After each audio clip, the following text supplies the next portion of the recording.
right. All right. Woohoo! Welcome, everybody. It's 5 o'clock somewhere. That's right. Where would that? Oh, here. Is it 5 o'clock? It's 5 o'clock. Feels like it's 5 noon o'clock with whistle. the sun. I love it. Yeah, it's really great. Welcome, everybody. I don't know if it's the first time here for one of our virtual tastings or second or third or fourth or fifth or sixth. We are welcoming you here. I am Cheese Whiz Gina. Robbie G. Robbie G. Professor of Cheese. Professor of Cheese, head of the AOC, Academy of Cheese, and all-around monger extraordinaire. Can we say that? Yeah, if you insist. If you insist. If we insist. Today, everybody, this is super fun. We're going to go around the world of wines and cheeses. So we kind of just wanted to take you on a journey, right, Rob? Yeah. Of the different countries. And do a little exploration and kind of talk a little bit about what's different about each one and what pairings we like, huh? Yeah, so we did a few extra cheeses on this one. We've been doing 4 cheeses for the virtual tasting plates, and for this one we have 6. And each plate should have a cheese from representing 6 different countries, and we'll walk you through them here in a minute. And there were lots of wines that we had to choose from. So everybody probably has different wines for the folks who had signed up previously when this was going to be a live class. Exactly. We just threw in a couple of our favorite wines from around the world. So we'll touch on lots of general pairing and favorites of ours. And so please write in your question if you maybe want to specifically ask about a wine that you're tasting. Yes, exactly. And that's super key, everybody. If you already have a YouTube account, you can jump in on the chat, and I'm going to try to field the questions to Rob here, and we'll see if we can stump him. And if you don't have a YouTube account, I think it's easy to set one up, but you can't chat without one. But you could send us your questions afterwards or something like that. But, yeah, and really, you'll be able to go back and watch this again if you if you'd like. If you didn't get a chance to pick up the cheeses, you can always go back and we'll, if we don't have the exact plate, we'll have something comparable. Yeah, exactly. And in the description, everybody, on the YouTube channel here, it does list the cheeses again, where they're from, and the wines that we did feature today. So you can always reference back. Okay, and we'll try to explain which one's which as we go. So, Perfect. Without further ado, we should do first a toast to you out there, to us here, to enjoying life as best we can at this very moment. To cheese and wine. Exactly. And sparkling water. And sparkling water. We'll talk about that later, We too. will talk about that. But if I can just say, I am starting, everybody, with the Sancerre, because I absolutely love this Sancerre. Happens to be French.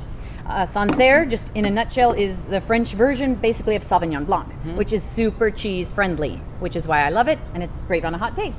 Yeah, and a lot of you did pick the French Sancerre, so I know a good number of you guys are drinking that. And just to go back to a lot of our discussions that we have about cheese, and when we do the classes, it's named for a place, and the place is called Sancerre, and the grape that is grown there is Sauvignon Blanc. So when you see something that is a white wine and it's labeled Sancerre, just know that it is a Sauv Blanc. Sauv Blanc, and it's from Sancerre. And whereabouts is Sancerre? It's in the Loire Valley. Okay, Loire Valley. It is in the Loire right. Valley, and very, very famous region for wine and for cheese. And there are other grapes grown in the area, but the really well-known one is Sauvignon Blanc, or the one that they're known for. And this is fascinating, which Rob will touch on, because the first cheese, the one that I think goes really, really good with the Sancerre, is a goat cheese, also popular in the Loire Valley, right? Yep.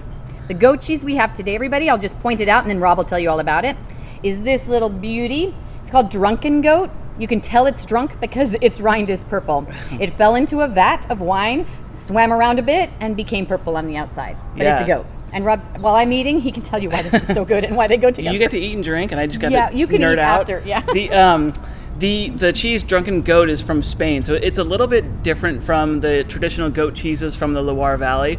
And there are a handful of softer, younger cheeses from the Loire Valley, and they're actually all named for their little towns in the Loire Valley. Celle-sur-Cher, Valençay, Saint-Marc-de-Touraine are a few of note. They're all 3 of those are protected, and they're also covered in ash, and that's a good way to see them or notice them in the cheese case. There's a lot of cheeses that are sort of imitations of those, but very similar in appearance and flavor profile. When I say younger, I mean the Drunken Goat that I think everybody should have is a couple of months old, and the age will give it a little bit more texture. So it's a little bit of a firmer cheese, whereas those younger goat cheeses from the Loire Valley are more chalky, and they'll be a little bit softer, especially towards the rind where they're riper, where they ripen from. They ripen from the outside in. Yeah.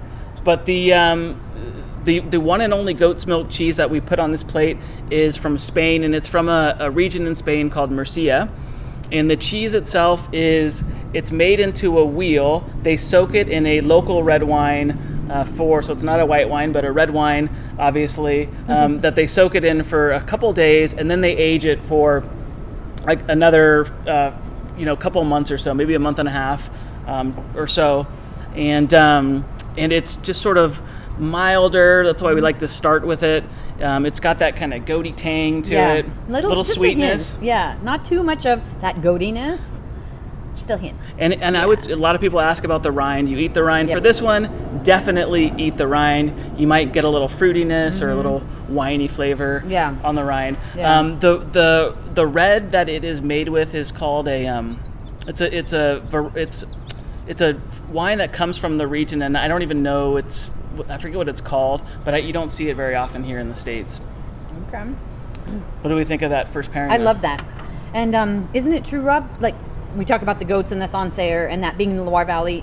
Is the Loire Valley the biggest goat milk production in France? Is that true? Definitely. Yeah. Absolutely. So hence why they go together so well, too. There's another cheese from the region called Croton. It's Crottin, pronounced Croton, and that means horse dung because it looks like a little piece of horse poop.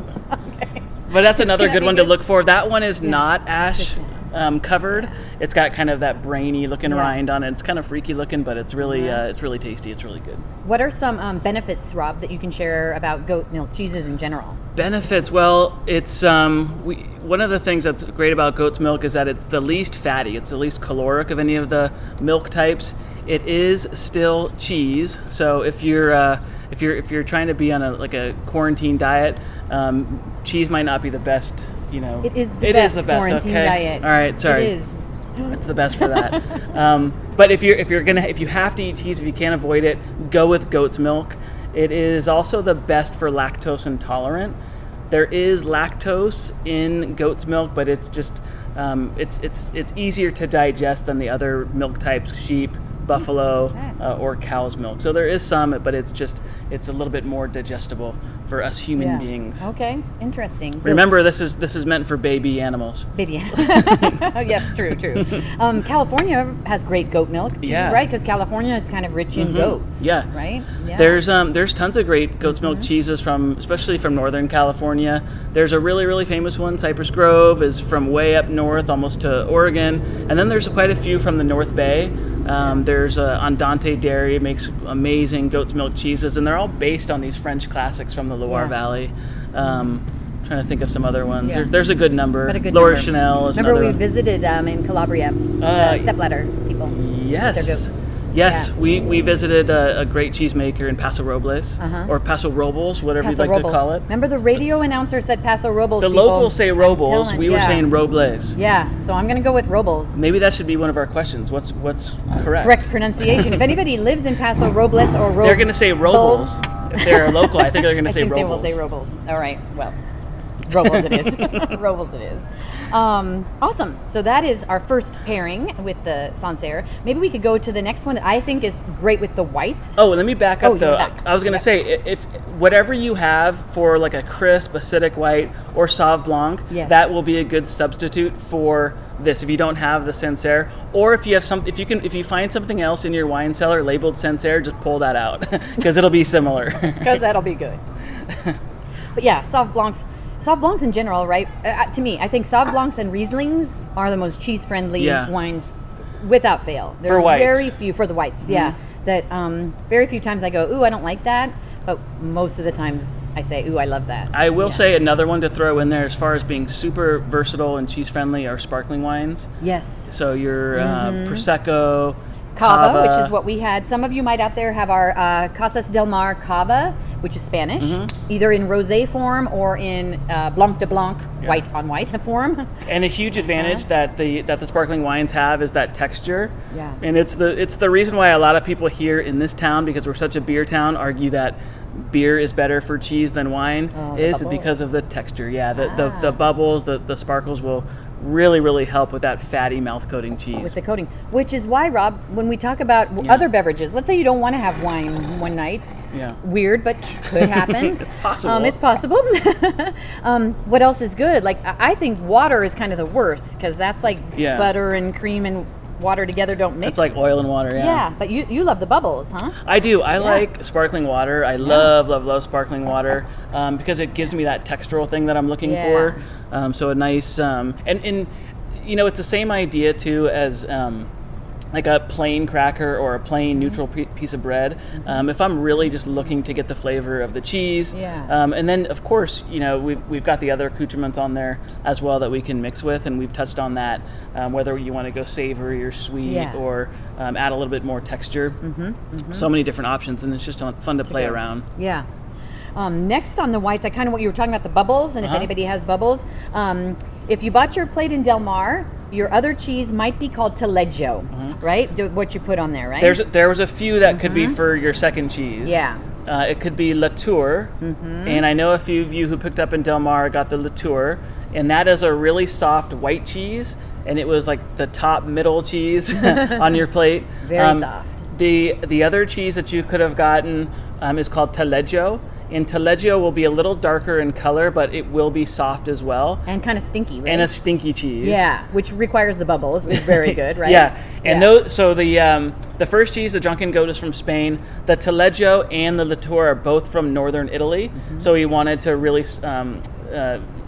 give a spotlight to that part of the world. The other choice, the other cheese that you may have gotten, would be this Tomme Brûlée, and I think most of you picked up your plates at Mission Hills and would have this on their plate. And you can see from the shape it's cut, and the outside rind, and Rob will tell you what makes this brown, but this one's called Tomme Brûlée, French. Yeah, and actually the good thing is you're going to get a 3-for-1 deal here, so we'll talk about 3 different cheeses. I'll talk about that first because Jean is having a bite of it. Is it super yummy? It's so yummy because it's been sitting out for about 2 hours. I don't know if you can see this from your from your screens at home, but it's sitting out and it's kind of bleeding. It's just why does it bleed like this? It weeps, it sweats. If we let it sit out, especially in the sun for a little bit, the cheese will, all the oils and all that good stuff will come to the surface. The aroma will really come out, and the flavor is optimal. It's at its best when it sits out for a good half an hour. For hard cheeses, they can sit out for an hour or so. The Tomme Brûlée is a Tomme style cheese, and that refers to like the shape it comes in. A few other things go into that, but it's a certain shape. It's from the Basque region. It is from the French side of the Basque region, and it's made with 100% sheep's milk. And just like a creme brulee, they will kind of burn the outside of the dessert with the sugar. They will burn, or brûlée, the word brûlée means to burn, the outside of this cheese. So the rind is brûlée. And it's totally edible. Again, it's up to you if you want to eat that or not. But it's pretty recognizable. It's unique. You know, they do so many different things to cheeses to make them unique or different, and that is, I don't know if I know of any other cheeses that get brûlée like that. And you can have fun if you've got a blowtorch laying around at the house. You can put a little sugar on a softer cheese. We've done this with soft goat. Speaking of soft goat cheeses, we used to take a soft goat cheese and then sprinkle some sugar on it, and then just blowtorch it, and it'll create that really hard candy-like shell, and it's kind of sweet. And then you dive into it, and there's just like tangy goat's milk cheese underneath. It's amazing. So. I'm not telling you or encouraging you to play with blowtorches, but if you have one and you know what you're doing, it's pretty fun. It's a good idea. It's a good idea. Blowtorch or cheese. You can do that to other cheeses too, Rob. Put the sugar coating on it. Yeah. Take the brûlée torch to it. It's yummy. It's super fun. Because you get the sweet with the salt, right? Absolutely. That combination's really good. And that's the good example of a contrasting pairing. We talk about that. Yeah. So that is the Tomme Brûlée. That's a little bit firmer than the other 2 cheeses that we were trying second. So for the folks who have Latour, it's the cheese is from Piedmont, which is a region in northern Italy. And Latour is 2 words. It's LA space TUR, and it's a mixed milk cheese. So right there, that's unique. It is goat, sheep, and cow's milk all blended together. It comes in a little like half-pound wheel, and we sometimes call it the ice cream of cheese because it's so rich and so decadent. So you get that richness of the sheep and the cow's milk, but then the goat's milk gives it that kind of sour, goaty tang, and you get that on the finish. It's kind of like a robiola in style, and that just means a small format, usually mixed milk cheese from Piedmont or Lombardy, and those are those two regions that are next to each other in northern Italy. It's a really, really fun one to try with sparkling wine because of the texture, and it's from the same region that Asti is from, and Asti is named for a town in that region, but really, really does well with a range of white wines, but fun to play with kind of milder reds as well. Yeah. Oh, sorry, I have a couple questions. Can I interject? Yes. All right, so Jason loves Tomme Brûlée like I am. Nice. Normally, I'm just okay with Tomme Brûlée, and I can tell you exactly why. I think I usually eat it cold out of the fridge, and it really lacks in the beautiful flavor.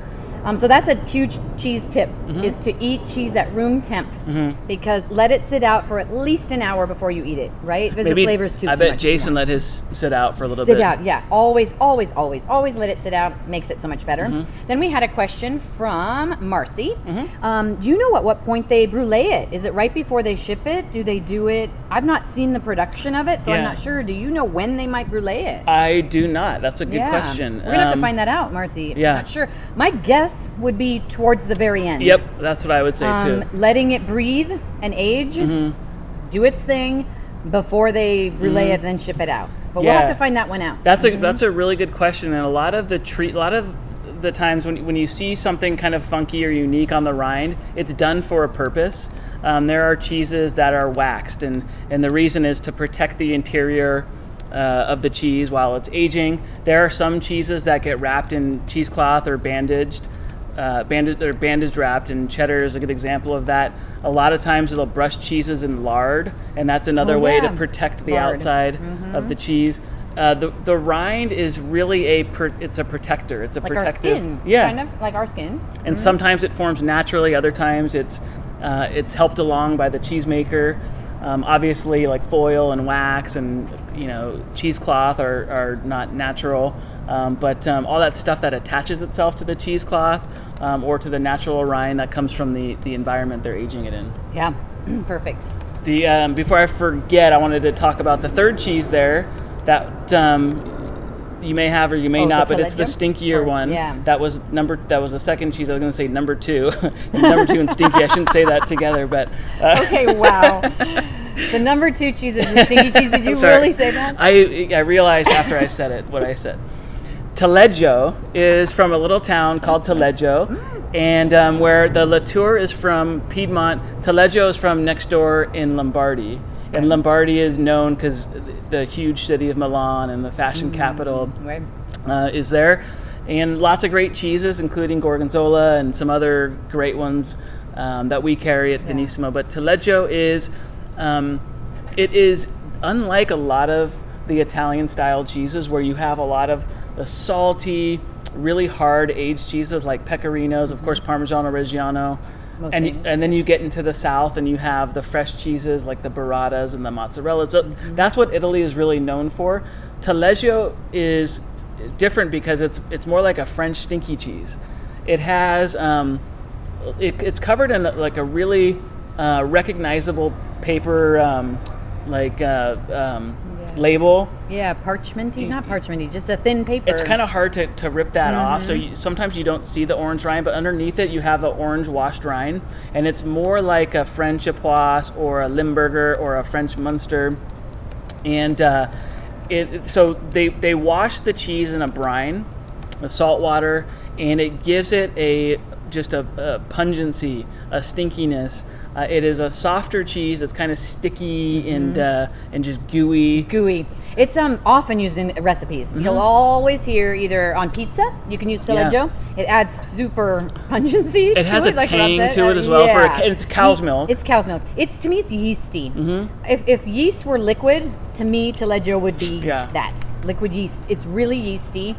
Pizza polenta. You'll often say add it to polenta because polenta is kind of bland unless you add something, salts or seasonings.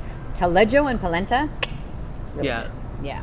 for What's sure. the dish that you do with reblochon in potatoes? Tartiflette. Yes. So Tartiflette. you could use it for You that. Could. You would. Mm-hmm. It can anything. It's it just adds so much flavor to kind of simple foods. But Taleggio is I mean, you can do a textural thing if you wanted to go sparkling on this. It's big enough to stand up to a red. It would. It would stand up to a cab, right? It would stand up to a cab. Taleggio can swing both ways. I think it really could. It would be really good. Absolutely. If we're still on whites, Rob, could we jump to the Barbers, Yeah. which I think is the next great cheese to go with a white wine if we're still sticking with the whites? Yes. So, And also we should say, if you have a red or two out, pour them. Yes, to experiment, yeah. And I hate to make you do more dishes, but pour a few. Pour them all. But pour a few. What else you got to do? Okay, I'll pour. To compare them both. Yeah, try it. Because we're giving our favorites and suggestions, but they might not be yours. That's So what. it's That's fun just to what they are. They're explore. our favorites. They're things that Yeah. we like, and so your favorite is the best for you. Yes. Is this is the Barbers Okay, here? sorry for the confusion, you guys, because I got a question that Joby, yes, confusing, because the two shops, we're still struggling with inventory at both shops and having the right cheeses at each one. So that's why if you picked up in Del Mar, you could have had Latour or Taleggio on your plate. Joby, I know because I helped you today. On your plate, your second one was Tomme Brûlée. You do not have the Latour or Taleggio. So don't look for that one on your plate. Yeah. We were going We're gonna over get better. all of the second cheeses that were Yeah, possibilities. that was all possible second cheeses. We're now to the third one, which is the Barbers 1833 cheddar. And the Barbers is going to be the yellowest cheese on your plate, and everybody has this one. And it will be cut into some sort of chunk, like a little brick, a little Lego piece, just a little hunk. That's going to be the Barbers. Okay, so look for that on your plate. I know it's going to look really similar to another one called Beaufort, but it's not. And it's going to be this one. Yeah. Yeah. It's okay. Yeah. Okay, this is how I can tell you to distinguish the Barbers from the Beaufort, which are very similar in color. The Barbers, more dense, less spongy. Okay, yeah. And here's it's the texture. here's another I want you to thing. compare both of them on the next thing. Yeah. Everybody knows a cheddar. When you taste a cheddar, it's undeniable. Sometimes I hear people describe the taste of cheddar as that it tastes like cheddar. So It tastes like cheddar. Yeah, I think when you taste a cheddar, you do know you got a cheddar. And that what you taste, Yeah. that sharpness, is an acidic tang that has everything to do with the way it's made. And we won't go too much into that, Yeah. but it's very recognizable when you taste it. You can even smell it. It's going to have this this acidic tang. It's going to be that cheddary tang, different from a goat's milk. Yeah. But It's just sharp. It's tangy. yeah. You know cheddar. Everybody knows the taste of cheddar. And I gotta say, somebody, Rob, tell me who this is. Janelle, Okay.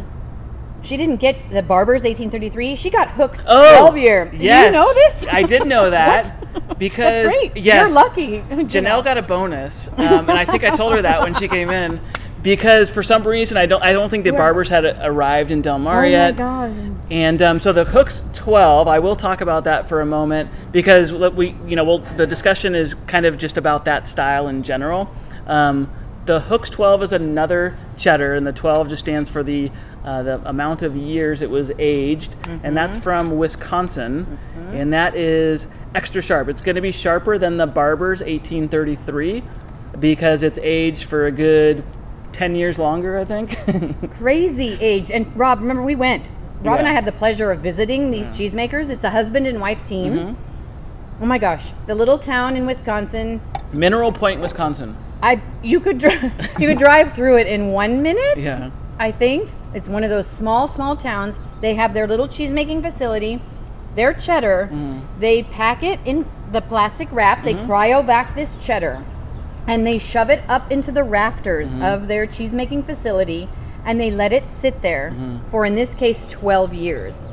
Amazing. No turning, no touching, no spinning, no nothing, but it just sits there and ages to this perfection. Barbers has not aged since 1833. It just began. The recipe was first founded in 1833. Yeah. But it's not aged as long. But yeah, how crazy, right? Well, it's interesting. So Barbers, Hooks are both in the grand cheddar family. And cheddar as a family is, were first made in, or I should say around the town of Cheddar in southwest England. There still are a lot of cheeses, a lot of cheddars made in the region, but they're made everywhere now. They're made all over the United States. They're made in Canada, Ireland. I mean, everywhere. But the Barbers, going back to the Barbers 1833, Gina mentioned that the recipe was first developed in 1833, so it's not aged for 200 years. But it's made by the Barbers family. So it's named for the cheesemakers family, and they started making it. They're now on the 5th or 6th generation. But it's about a 2 to 4 year. I guess they make different ages, and it's a white cheddar. It's made with 100% cow's milk, and it's from fairly close to the town of Cheddar in southwest England. And the folks at Hooks, the Hooks cheddar is also named for the cheesemaker, Tony Hook, who makes the cheese, and it's really good. When you see the cheddars lined up in the store, and it says mild, medium, sharp, extra sharp, it just means it's aged for 3 months, 6 months, 9 months, 12 months, and so on. And they're great cheeses. They're great, and they're great with whites. Everyone, I kind of feel whites don't get the respect they deserve, especially when paired with cheeses, but they should. Yeah. And the white, to me, again, this Sancerre goes with everything. It goes with everything.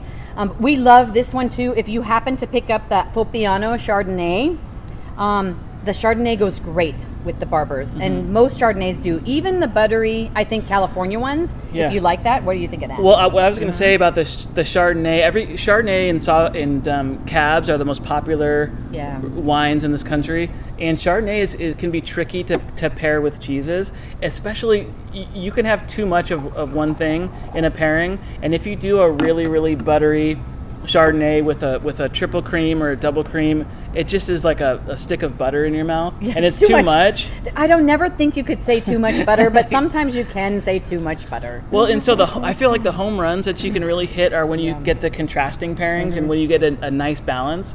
And so I love for Chardonnays, cheddars, and Alpines. Oh, Alpines, So if you do have Chardonnay, try it with, there's a couple sort of, not similar, but one's an Alpine and one is similar to an Alpine coming up on your plates as well. Yeah. So it'll be really fun to play around with that. Exactly. In fact, should we jump to that one, to the Beaufort? Let's do it. Let's jump to that. So the other yellowy one on your plate that's has less crystallization and a little more pliability, I would say, and sponginess. The Barbers is more of a bright color. It's where the Beaufort is more like deadened. I don't know if that's a good word. It is, and I know it's hard to describe. The palette is a little bit color-wise, a little bit less, vibrant. I think you should try both of them next to each other and guarantee, like Rob said, you'll know which one's cheddar. Mm-hmm. The one that's not cheddar is Beaufort. Yeah. And Beaufort is great. And it's great with, it's so versatile. It's so good with so many different wines and just beverages in general. It's one that when you talk to cheesemongers or cheese professionals and you ask what their favorite sort of style of cheese is, a lot of us will say Alpine style. Beaufort is in that Alpine style. It's from France. Mm-hmm. It's from a region called Savoie, basically in the Rhone Alps. So it's a little bit south of where Comté comes from, and it's close to to Switzerland. It's really on the border, and it's the same style as a lot of those Swiss cheeses, Gruyere, Appenzeller. We mentioned these on Sunday night. Yeah. But Beaufort is it's a cooked. This one is they melt the curd, which gives it a certain type of texture. Mm-hmm. The diet of the animals is spectacular. I mean, they're eating all those amazing wildflowers and herbs and green grasses up there in the Alps. And they produce a really, really rich, kind of sweet milk, which is great for cheese making. Yeah. And Rob, to that point, the melting of the curd, this is why the Swiss cheeses and Alpine cheeses melt so well. Right. The curd has been velvetized with this melting process. So these are the melting cheeses, the fondue cheeses, the raclette cheeses, right? Gives it a really, really smooth texture. Yeah. And so they're amazing for fondues, but great for snacking as well. So much complexity. Yeah. The Beaufort to me is compared to like the Barbers, very mild. It's just pleasant. I still like it with the white. Try it with that. I also think that the Beaufort goes great with the Pinot Noir. So if any of you got the Pinot Noir, we have one from New Zealand that we featured in this tasting. Again, we wanted to go around the world of wines. New Zealand Pinot, to me, isn't as fruity as California or, say, an Oregon Pinot. Not nearly as fruity as an Oregon or Washington Pinot. Just like Chardonnay is not as buttery elsewhere than it is here in California. And that's because of more sunshine here. It's interesting. And just so how that happens. But I would say try, if you've got a white and a red, try that with the Beaufort to see which one you like better. Because I think, I'm going to see which one I do. I don't know. I'm not sure. But the shape of Beaufort is different too. Yeah. If you could tell the so right? Beaufort, if you guys come and see, when you come into the shop or wherever you see that your cheeses, they're cut in way smaller. They're pieces that are cut off of the whole wheel. A whole wheel of Beaufort can get up to 180 pounds. They are huge. They're some of the biggest cheeses, and you can tell a Beaufort because the outside of the wheel is kind of concaved, and it has a really unique shape. It's probably like this tall, and they're like, it's like an 80-pound wheel, right? Way bigger than that. I mean, some of them are 80 pounds, but they get up to 150 pounds, 180 pounds even. They can just be huge wheels, and the reason for the Alpine cheeses, at least the traditional ones, for being so big is because they're isolated up there in the mountains, and they have a lot of milk from animals. Yes, a lot of milk, and not a lot of people to consume all that milk, and so how to preserve it? They make a huge wheel. Yep, cheese is just spoiled milk. It is spoiled milk in a good way. Yes. Rob, this goes with both. And I have a comment too that they say it's a red. So Janelle says drinking a Sonoma County Chard. Nice. And Sonoma, and that could be like a buttery Chard. From Rachel's Vineyard. She claims this is awesome. So I don't know Rachel's Vineyard, but everybody, we claim that this is a very good combination with the Beaufort. I'm loving both of these because this Pinot is a little drier than I'm used to. But it goes with the Beaufort. And we do, I mean, we've been doing wine and cheese pairings forever. We've been doing them up in our Del Mar shop with our neighbors, a Wine Connection up forever. And one of our go-tos, if we do an Alpine cheese and we want to serve it with a white, Riesling or Chardonnay are really good picks. For a red, we love it with the Pinot. Yeah, Pinot. You almost can't go wrong. Yeah. Got a question because we're kind of halfway through. Let's talk about the accoutrements that are on the plate. Yasmin is asking about the accoutrements. So let me share what we kind of have on here for you. Grapes, obviously, never a bad thing. Figs, you might have some dried figs. Everyone's kind of probably had one of those before, but the fig is the ultimate cheese friend. Yeah. Started, very Greek, very Mediterranean food, and very healthy and very delicious. So you might have dried figs. Also fig jam. I think everybody's got fig jam. This one, the one we get, is from Croatia. It's figs and a little bit of cane sugar, nothing else. It's pure, it's wonderful. These are meant to be palate cleansers.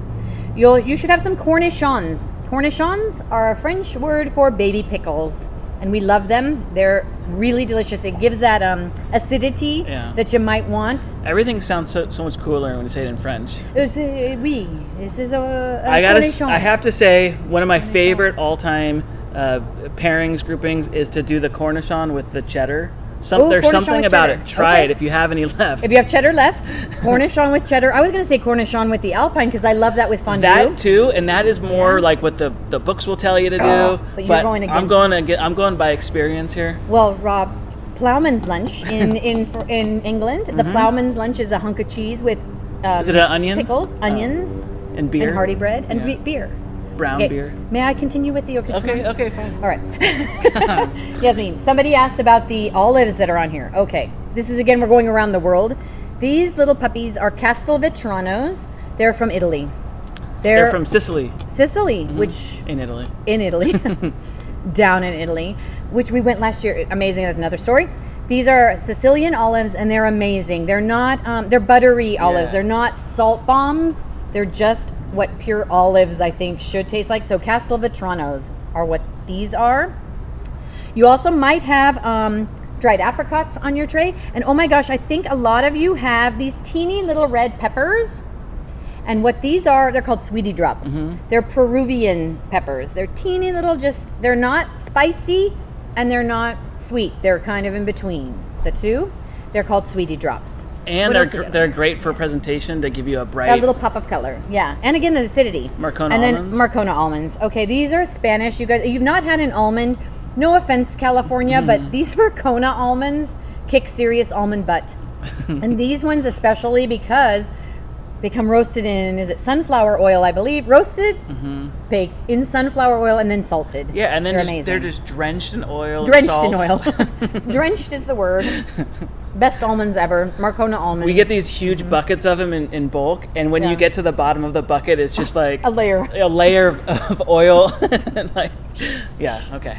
Not for the diets. We digress. We digress. Let us move on. So we love the Beaufort with Pinot Noir. Awesome. What next, Rob? Alpen Gouda. Okay, so we've done the cheddar. We talked about Beaufort, and we've got a couple more cheeses. If hopefully you still have a couple more cheeses, unless you got too excited. The Alpen Gouda is the next one we'll talk about, and the Alpen Gouda is our cheese rep from Germany. And Alpen Gouda is a really interesting cheese. It's kind of a hybrid. It is a blend between Alpine. So we just talked about those. And the Bavarian Alps are a place where you find lots of great Alpine style cheeses. I was just talking about that. But it's also a mix of a Gouda style, Alpen Gouda. Yes. And it is... That should be looking something like this, everybody.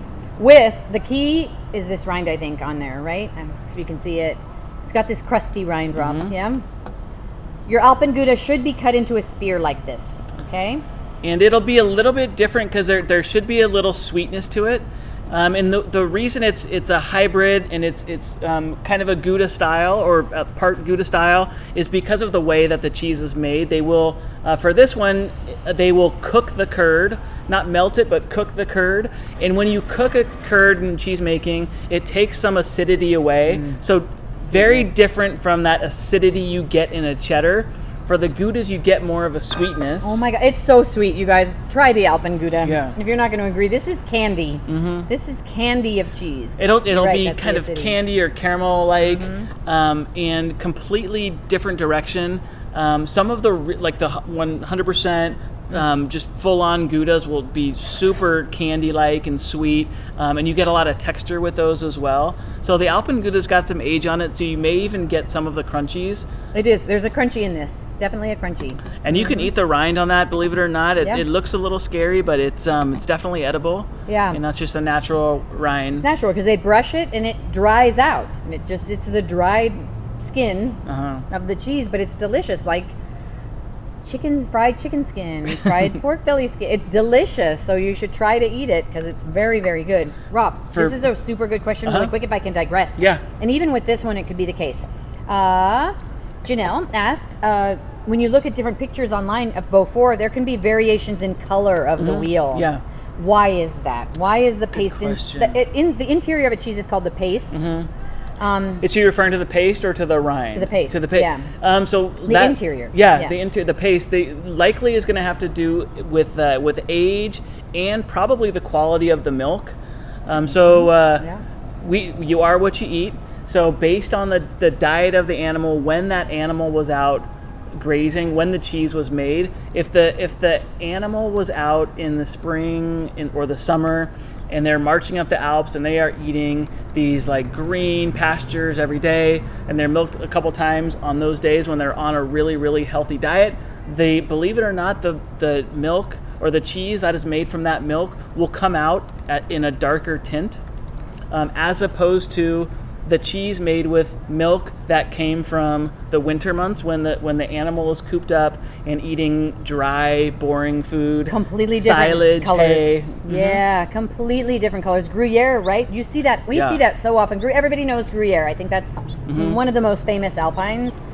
The summer wheels look so different from the winter wheels because of, like Rob said, what they're eating. And for most of you guys have the Barbers 1833, which is a white cheddar, but for the couple that had the orange cheddar. Explain that. Why are some yellow and some orange? Yeah, so I hate to break the news, but the milk didn't come out of the cow that bright orange color. Weird. If that happened, the Hooks family would probably have to take that cow to the vet, have it checked out.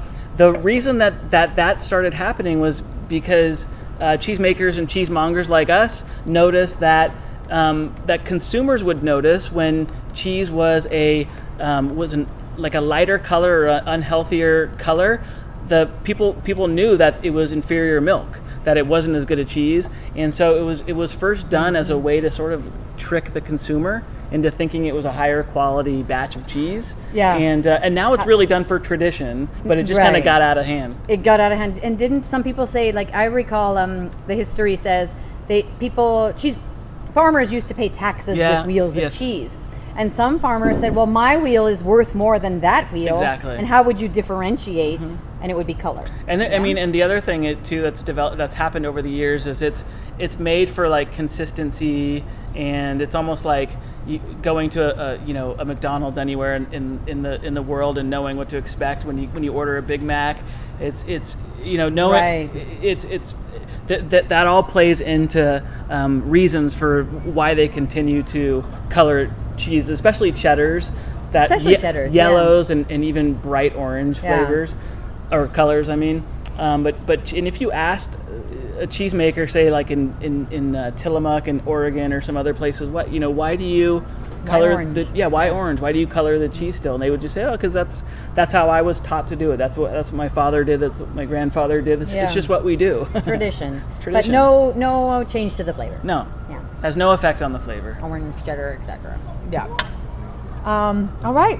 Let's move on. Alpen Gouda. I'm glad we got a chance to taste that one. Alpen Gouda is great. Oh, did we talk about wine for that one? I think I did, but I've had a lot of wine already myself.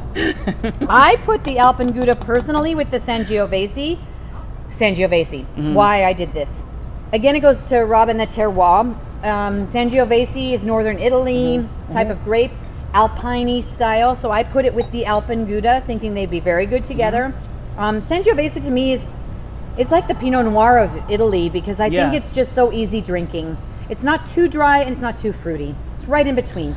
Pop open a bottle and it's easy to drink a bottle. That's why you go to Italy, you drink a bottle, you don't feel anything. It's fine. Sangiovese. I hear them described a lot of times as table wine. So Sangiovese is the grape, and a famous place, speaking of places where the food or wine gets named for, Chianti is a place in Tuscany, and y'all know super Tuscans are blends, but anything that's labeled Chianti it's usually a Sangiovese, and they're usually kind of medium-bodied table wines. And for those of you who have been lucky enough to go to Italy, you know that it's for them, wine is like food. It's part of the meal, and so they're never looking for those huge, really high alcohol bombs that get you buzzed.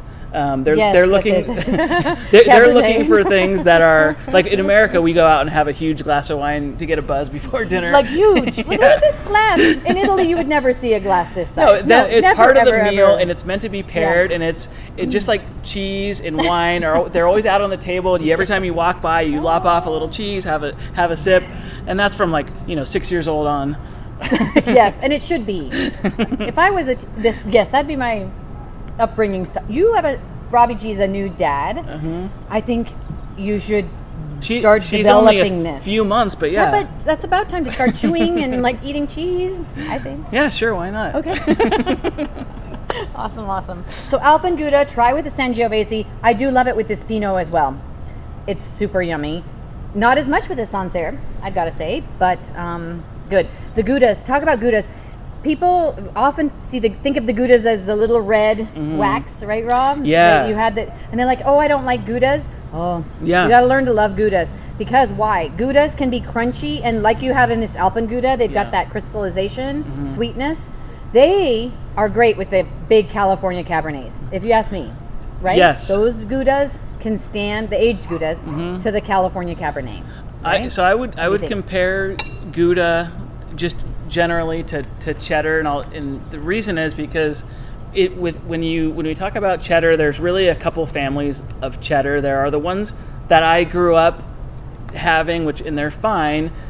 They are the more like factory produced cheddars that American cheese, craft singles. Those are all like, factory production, but they're in that cheddar category.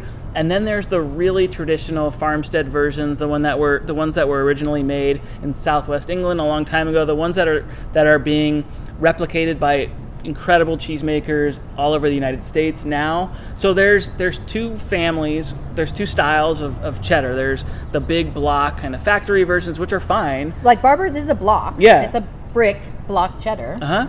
And then there's the bandage wrapped ones that I also referenced earlier that usually don't age for more than a year and a half or 2 years. They're still made in Southwest England. They're very nuanced, and sometimes if you smell the rind or those cheeses, they smell almost like dirt and grass in a good way. In a good way. And can I say, this is what I think it is, Rob, and I think I've told you this before. To me, it's like licking a cave wall. Okay. I have not licked a cave wall, but Sure, as a kid, as a kid, why did I want to lick a stone? I want to put did you not put a rock? I put pennies. I didn't eat pennies in my mouth, but I put stones. You pennies, me stones. Well, it was like that copper, like, I don't know. That's what an English cheddar tastes like. A true old world English cheddar tastes like, so right? disgusting. Pennies and wall and stones. Yeah, it has that limestoney thing going on. Musky. Yeah, so cheddar has really a couple of styles of cheddar, and they're so different. But Gouda is similar and Gina made me think of it because she mentioned the red wax Gouda. Mm-hmm. Sorry, I don't know if I misspoke earlier, but the red wax Gouda is a factory version of Gouda. The red wax ones are very mild. They kind of have that rubbery texture. I think you could bounce them. Yeah. I've never tried it, but I think you could. We did an event one year where we did baby bells, and we threw them through a. Oh, we did. Yeah. Yes. But then they do bounce. They do bounce. Okay. Baby bells bounce. The red wax cheddar is a really mild cow's milk version of Gouda, and if you're only exposed to that, you're not gonna. You have no idea what real Gouda tastes like. They're also very young. They're a couple of months to maybe 4 months or somewhere in that range. Yeah. So then. I shouldn't say real Goudas. The other type of Gouda are more usually aged for longer amounts of time. They get aged for up to 5 or 6 years, and with age they get a crunchy texture. The crystallization that everybody wants. Those crunchies. Yeah. They can be made with any type of milk. Where the cheddars come from Southwest England originally, Goudas come from Holland. Yep. And where cheddars have. What the thing cheddar has in common, whether it's the factory or the farmstead versions, is that acidic tang because of the way they're made. For Goudas, they're all cooked curd, and so they don't have an acidity. They have more of a sweetness. Goudas are sweet. They're the candy of cheese, if you ask me. Absolutely. Right? Candy. And so then when you add that texture to it, it just kind of has a rock candy thing going on. But great goat Goudas, great sheep's milk Goudas. And so the Alpen Gouda would be like I said, a hybrid, but cow's milk, more on the Gouda side than the Alpine side. I definitely feel it's more Gouda than Alpine. Mm-hmm. It's just made in the Alps. Southern Germany, Bavaria, Guten Tag. Yeah. Wunderbar. Delicious. Yeah. Alpen Gouda. Awesome. Onward to the last one, Rob. It's buried here somewhere. It's the blue. I can't see it. You see it? Yeah. Are you going to eat anything? I keep eating. No, I'm You're trying not to be having good. anything. Don't be good. I'm not good. Don't be good. This you piece eat that is not one. good because it doesn't have a lot of blue in it. Bluing in it. Well, I'll show it anyway. Because this is amazing, you guys. We could not do a world cheese and wine tour without something from the might U.S. Be better. Oh, that's beautiful. Without something from the United States of America. This one is from Vermont. We love this cheese. Bayley Hazen Blue. Blues, you guys, if you're scared of blues, this is what we always say. If you're scared of blues, pair it with something sweet. In our case, at the shops, we always pair it with honey. Because blues with honey is amazing. This is strong. It's really is it salty. Strong? Yeah. Is it because it's been sitting out in the Probably. sun too? Maybe. That helps. Really salty, which is why, he said it's really salty, which is why honey makes it a great pairing. And because it's not too salty. Yeah. That's the proper salt I'm amount. taking this one then. Bayley Hazen, tell us about this, Rob. Yeah, so notice we're ending with the blue. We always end with a stinky, funky. Because we go stronger mild to stuff. wild, We right? try to go mild to wild. Otherwise, our palate is just kind of shot. For wine, traditionally, this is usually paired with with dessert wines or sweeter wines. But play around. If you have a big red, that is usually okay. They can clash with big red, so be careful with that. If you have anything on the sweeter end, they do really well with the sweet white wines like Rieslings. And things like that. Sauterne, port. You always hear port with Yep. blue cheese. That's the classic pairing. Yep, exactly. Yeah. But tell us about Vermont and the where it comes from, the Bayley Hazen. So Bayley Hazen Blue is from a cheesemaker who we love in Vermont, and they're called Jasper Hill Farm. And we love you, Jasper Hill. They make so many great cheeses, everything from wash drying cheeses to blues to Alpine styles. They even age a really, really famous Clothbound Cheddar, and since we've talked about Clothbound Cheddar a lot, and some of you who are cheese lovers may even have heard of it. It is called Clothbound Cheddar, and it's made at Cabot Creamery, which is a big co-op cheesemaker. They make it at Cabot, and then they pass it on to Jasper Hill to age it in their aging rooms. But the Bayley Hazen Blue is their signature blue. They may have another blue or two, or I'm sure they've experimented. Yeah. And of course, with all the aging that they do, they have to age the different styles in different rooms. The blue cannot be in the same room as their brie style cheese. Dare I say, blue is like a virus. Oh, yeah. It's Too sad soon. to say, Yeah. right? Too soon, but it's true.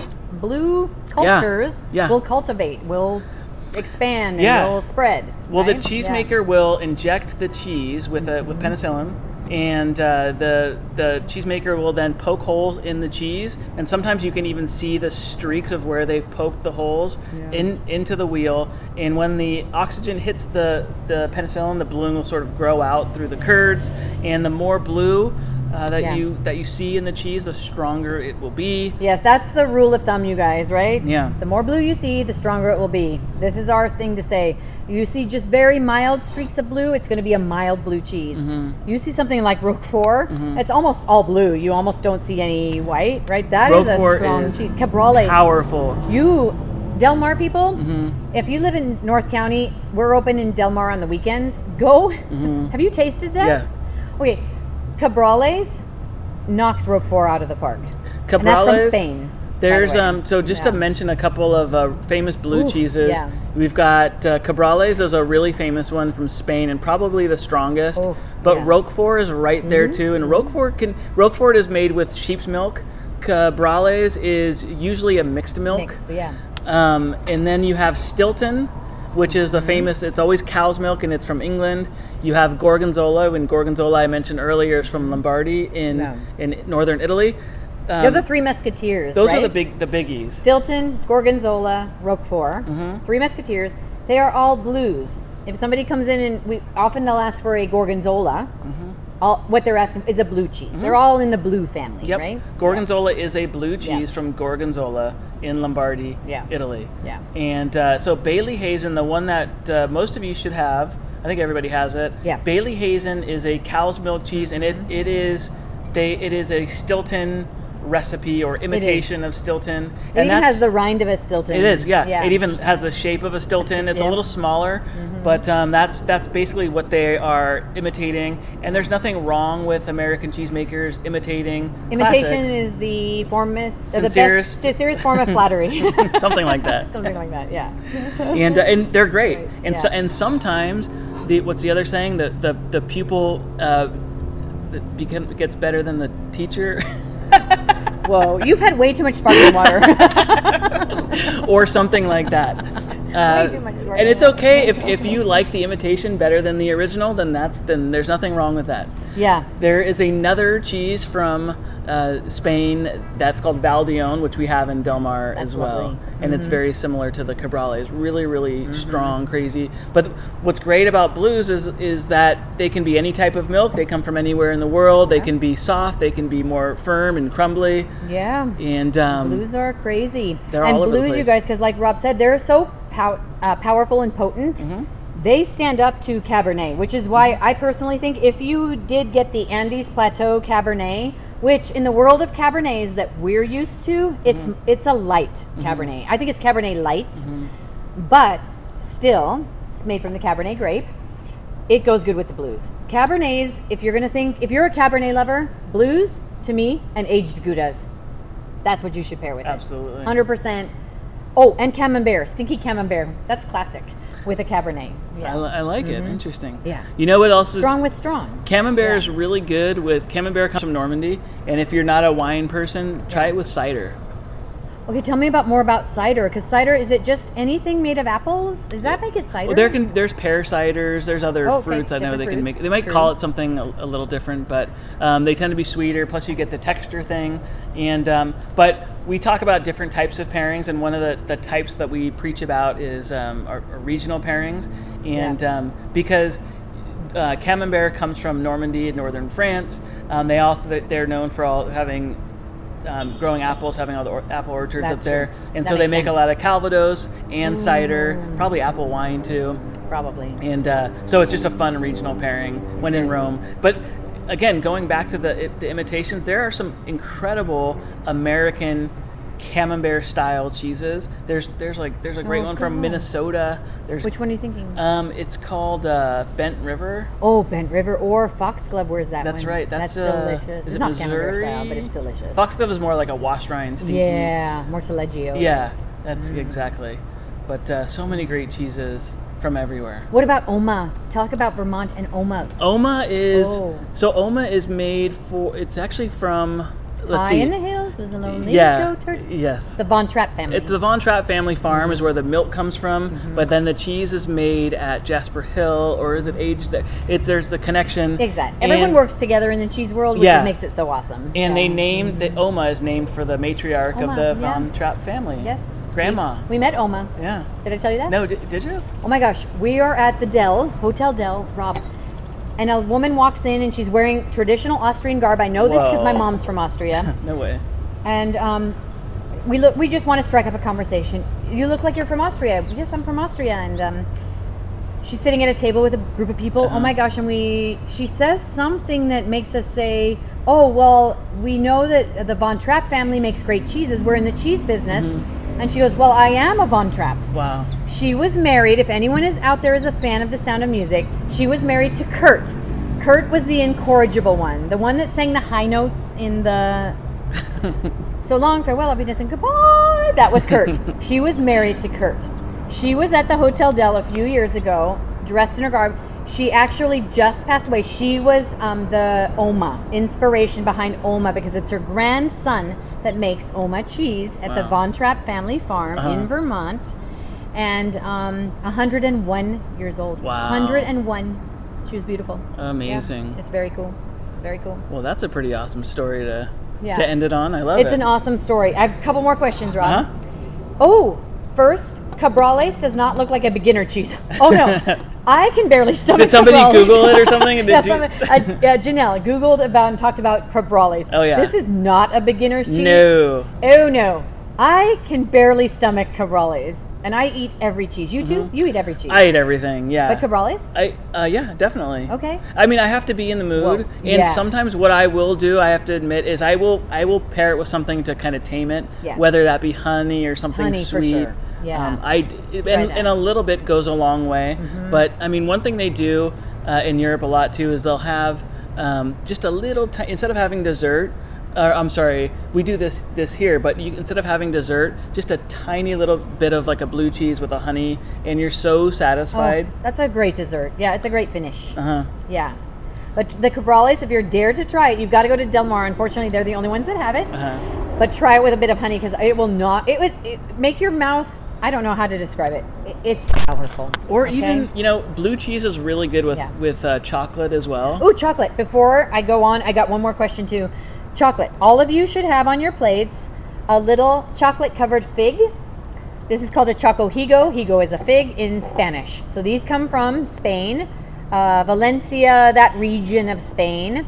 It's fig coated in chocolate. You have your fig jam, you have your dried fig, and now you have your dessert, which is a fig coated in chocolate, a choco higo. And if you picked up in Del Mar, I think I put on... What? I did a chocolate bar. You did a chocolate bar? Well, like a little mini bar for people. Or a mini bar. And I gave different flavors, but it's going to have the same idea. Same idea. Really quick, we had a question from Joby. Do all of these use animal rennet? And what is rennet? Yeah. Because you've heard this term. Yeah, I think they do. Yeah, and so here's the thing. We did all, for other than the Bayley, Hazen, Blue, these are all old world, European. A lot of them are classics that have been made for hundreds of years, and they do use animal rennet. Yes. What is rennet? Rennet is it's an enzyme that comes from the stomach of an animal, and it's used to curdle or coagulate the milk during cheese making. So the cheesemakers get the milk a couple times a day, usually once in the morning and once in the afternoon after the animals have been milked. And the way that they speed up the process and they take more control of it is they use something called a rennet, and it is an animal product, but it turns liquid milk into curds and whey, like the nursery rhyme. Yeah, that's what separates it. It separates rennet, it. the enzyme rennet. Yeah. And curds are the solids, whey is the liquid, W-H-E-Y, whey. No way. Whey. And they, but you can recook the whey to get another batch of cheese, and that's what ricotta is. That's what the word ricotta means. It means to recook. Yeah. But the cheesemaker usually works with the curd that's been separated by using the rennet. So rennet is the least known, the least talked about of any of the basic ingredients in cheese. Yeah. You've got milk, salt, and then rennet is the other ingredient. And I believe all of these do use animal rennet. And may I digress? One does not. I just realized Bayley, in my Hazen? head. Barbers. And this you're is right. fascinating. You're right. For some reason, the Brits, it's tradition, probably, the British cheeses, most of them use a vegetarian rennet. And that is the case with Barbers. I had to do a double check because there are so many variations. But, it's interesting. That must be just tradition, right, Rob, that they do vegetarian. Yeah, and there's a lot of like the newer cheeses, a lot of the California cheeses and cheeses that have been created in the last 20, 30 years. That's new for cheese.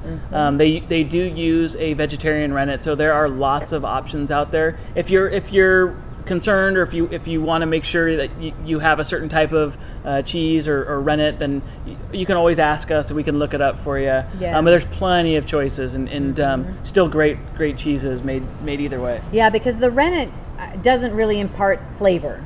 It's just the type of enzyme that separates the curds from the whey, be it from an animal or from a vegetable. It's a function. It's a functioning thing, yeah. And a lot of the cheese, we've touched on this before too, but they're controlled. The names of these products are strictly controlled, and in order for Parmigiano Reggiano to even take on that name, other than the milk coming from a certain place and a certain type of cow and blah blah blah, it has to be made a very specific way, and they have to use animal rennet. Animal rennet, that's true. That's tradition, and that's what makes it AOC, DOP, DOC. You have to do it in a certain production method to make it so, right? Okay, we're going to have to give Janelle a prize, Rob. I know we have some prizes like tonight because she's dubbed Cabrales zombie cheese. Yay. Yes. I think that would scare zombies away. I think if this was the zombie apocalypse, just pull a wheel of Cabrales out and I think you would be safe.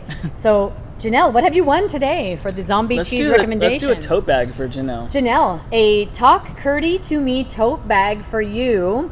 Please tell me how you would like to collect the tote bag, or if I can send it to you at gina@venissimo.com. And anybody else that has questions or anything can reach us at rob@venissimo.com or gina@venissimo.com. Ask another question, ask away. But we would be happy to give that prize because that's hilarious and it's so true. But we hope we've taken you kind of, right, Rob, through the world of wines and cheese. The world is amazing, and I've liked almost... Today I didn't have one that I just went, ew. Sometimes I do have one that I go, I don't like that at all. Today I kind of like them all, but I'm starving. So that was helpful. But we really appreciate you tuning in. We've droned on and on for like an hour, but we love this. Has it been that long? I'm sorry. I'm sorry. Next one, Rob. We have other things coming up? What do you think? We have the next virtual tasting is going to be on Mother's Day. And tell us about this one. We're partnering with our friends at Gray's in the Little Italy Food Hall. Oh, that's an awesome place. Yes. Yeah. And so they're kind of in the same boat as a lot of us are in, and they can't do a lot of business. And so we reached out and just said, what can we do together? So we're going to have a couple of wine options, and they're going to have someone jump on to talk about the wines. They're going to kind of curate that part of it. Oh, that's great. And we'll have one wine and one red and one white. Yeah, there's a red right? and a white Yeah. that are going to be part of it, and you can get one or both, or you can just bust out whatever you've got at home, either way. And then we'll do a 4-cheese plate for that. So it's going to be Mother's Day. So, it'd be a good way to hang out with the family, get everyone together and huddle around the computer or the TV and watch a little cheese talk and eat cheese from chat. wherever, cheese chat from wherever you are. And work on some other fun ones as well. Yes. You know what, Rob, I'm going to do before, I just told you this right now. I'm telling you this right now. Okay, all right. We're going to do a grilling with cheese. Ooh. For Memorial Day. What's that holiday? Memorial Day. Yeah, that's right. Yeah, We're in May. That's coming up. May is coming up. I don't know Are we what in day May? it is. We're I don't not know in what May. month it is. We're in April, I think. No, but tomorrow or next day. We're almost May. Memorial Day, grilling with cheese. Because good there's call. cheeses that you can grill that don't melt is true. through the grate. And Yes. we're going to do grilling and things that go with grilling with our friends at Specialty Produce. Oh, cool. Can we give that prize away? Yeah. What should we ask? Ask a question and then give that prize away. Gosh. That would be a good question. I mean, what you covered. Yeah, what did we cover? See who's listening. What is a cheesemaker who makes Cheese? how about name another cheese from Jasper Hill, maybe? Ooh, that's a toughie. Did I say no? Mm-hmm. What about a regional thing? Okay. Or even just naming one cheese from one country. I don't know. Okay, how about name a cheese other than cabrales from Spain? Another cheese from Spain other than cabrales, and you will win a $10 gift card to Specialty Produce, who have been partners with us for years. And if you don't know them, this is a family-run organization that supplies produce to all the restaurants in town. They've supplied, when we first opened 16 years ago, I needed 1 bag of grapes a day, and they delivered 1 bag of grapes a day to me. So I love them, and we will give away a $10 gift card to Specialty Produce to anyone that'll say what other Spanish thing we serve today other than cabrales. And then how about this one? Okay, or what is the name of that? And Rob will hold it up. Oh, what? Or where's it from? Oh, where's it from? Even easier. Where is Tomme Brûlée from? Or what other Spanish? We didn't have Manchego today. I see Manchego. Drunken Goat. All right, Yasmin is the winner of the $10 Specialty Produce gift card, because we did have Drunken Goat. Manchego's awesome. That will be in another tasting. But you know what? But Yasmin gets the... Whoever said Manchego is technically right. What? Because before you said that, I said just name any cheese from Spain. Oh! So We'll give another one Yeah. to Jason. Yeah. Jason and Yasmin, you have both won a $10 gift card to Specialty Produce. And go to Specialty, because they are actually open for business. They're practicing social distancing and everything. Oh my gosh. If you guys want... Okay, right now, ramps are in season. They have all the seasonal stuff. If you want a strawberry that tastes like a strawberry, Specialty Produce. I love them. Give your business to Specialty. They're amazing. Mm-hmm. We're going to do a basket with them too. That's a future thing. Anyways, Yasmin, Jason, you each get a $10 Specialty. You can email me at Gina, Gina, at Venissimo.com, how you would like to get that gift card. I can mail it to you, or you can pick it up at Mission Hills or Del Mar. Rob, do you have anything else to say? This was really fun, you guys. Yeah. I hope you had fun. Thanks for listening to us blabber on and on. God, we'll blabber all night, so I'm cutting us off. But stay tuned. There's more There's cool, more to come. Fun stuff. Appreciate all your support. Yes. Speaking of Jasper Hill, Here he goes. One last thing. They made a collaboration cheese with us, and AleSmith, one of our favorite breweries here in San Diego. And so they actually made a cheese that's washed in AleSmith beer, and it is on the way to California right now. Tomorrow or next week? It's probably on the way. It on might the way, be a couple weeks. It's going to be here next Wednesday. Okay. Did you hear that? At Mission Hills. But don't storm the shop on Wednesday morning, because it'll be delivered sometime Wednesday. But it's called Willoughby, and we're super excited about it. But stay tuned, because we're going to be putting together some kind of virtual tasting around it and some fun package deals with AleSmith, with beer and cheese for that one. So stay tuned. We're figuring it all out. You're watching our creative process happen right here. Yeah. Who knows where this will lead, but we're having fun. Hope you are too. Yeah. On that note, Ciao. Auf Wiedersehen. What are all the languages? Au revoir. Peace out. Arrivederci. Peace out. Adios. Okay, on that note, bye everyone. Been fun. Ciao. Bye. I think I opened this stream. I have no idea.